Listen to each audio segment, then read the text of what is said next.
After months of political infighting, Jason Kenney says his victory was too narrow for political survival.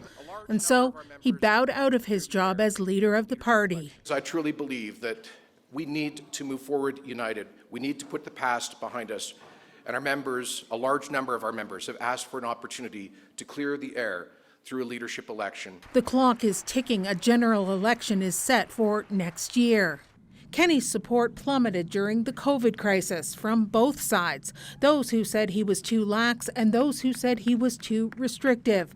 But his most vocal critics within the party say it's not really about policy.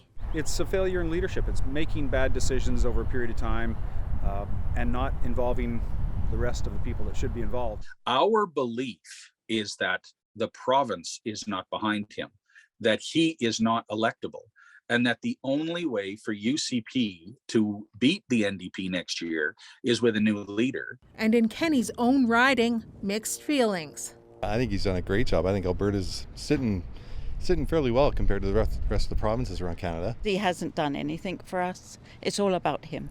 It's all about him. Majority, he was voted and he win the election. So let him finish his term first. But with such a low percentage tonight, just 51.4% of 34,000 voters in favor of his leadership, Kenney clearly didn't think that he could credibly lead the party into the next election. So the party is going to have to pick its next leader and regroup well in advance of Albertans going to the polls next May. Adrienne? All right, a huge night in Alberta. Carolyn, thank you. So let's bring in the host of Power and Politics, Vashi Kapelos, on this unfolding breaking story. Vashi, as it's sinking in, what do you make of this news? Hey, Adrienne, look, I think the audience saw my reaction by accident. My jaw actually physically dropped. I think that based on the results, as Carolyn was mentioning, it's not a massive surprise that this ultimately ended up happening. But if you are familiar with Jason Kenney and his style of politics and the way in which he telegraphed he would be acting, even if he got just 50.1% or 51% in this case, you would be shocked by the decision he made tonight. He was in it for a fight. He conveyed that in the lead up to this. He did not give any indication that if it was 51 or 55, he would be stepping back. And so I think tonight is hugely significant. It really changes the dynamic for conservatism in Alberta going forward.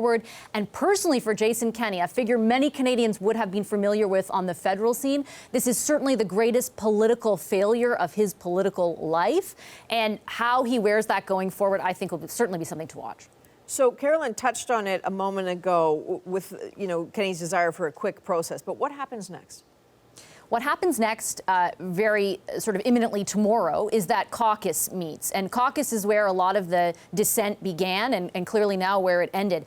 What emerges from that, who becomes the interim leader, for example, is something I'm paying attention to. That will help us understand what the party looks like going forward and what direction it takes post Jason Kenney. Beyond that, then you look for the leadership election. And as Carolyn mentioned, that could be a drawn out process. Not sure how long that takes. There's an election next year, though, so they probably don't want to wait too long. All right. Thank you, Vashi. Vashi Kapelos, host of Power and Politics on CBC News Network.